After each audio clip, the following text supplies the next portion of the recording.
അൽ ഐൻ പുസ്തകോത്സവത്തിന് November 18-ന് തുടക്കമാകും. അൽ ഐനിലെ ഹസ bin Zayed സ്റ്റേഡിയത്തിലാണ് പുസ്തകോത്സവം നടക്കുക. പ്രദർശകർക്കും പങ്കെടുക്കുന്നവർക്കും ചരിത്രത്തിൽ ആദ്യമായി 10% കിഴിവ് ഉൾപ്പെടുത്തിയാണ് മേള നടക്കുന്നത്.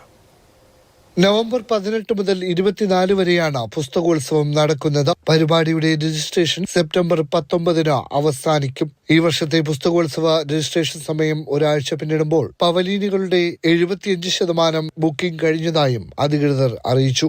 അബുദാബി അറബിക് ലാംഗ്വേജ് സെന്റർ അതിന്റെ വൈവിധ്യമാർന്ന പരിപാടികളിലൂടെ പബ്ലിഷിംഗ് ഹൌസുകളുമായുള്ള പങ്കാളിത്തം വർദ്ധിപ്പിക്കാനും ധാരാളം അവസരങ്ങൾ നൽകാനും ലക്ഷ്യമിടുന്നതായി ALC executive director Sayed Hamdan Al Tunaiji പറഞ്ഞു. കഴിഞ്ഞ വർഷത്തെ അലൈൻ പുസ്തകോത്സവത്തിൽ 150 പ്രദർശകരും 95,000 സന്ദർശകരുമാണ് ഭാഗമായത്. കൂടാതെ 500-ലേറെ ശില്പശാലകളും കുട്ടികൾക്കും യുവാക്കൾക്കുമായി വിദ്യാഭ്യാസ പരിപാടികളും വിനോദങ്ങളും ഉൾപ്പെടെ 400 പരിപാടികളും അരങ്ങേറി. Mathrubhumi news, Abu Dhabi.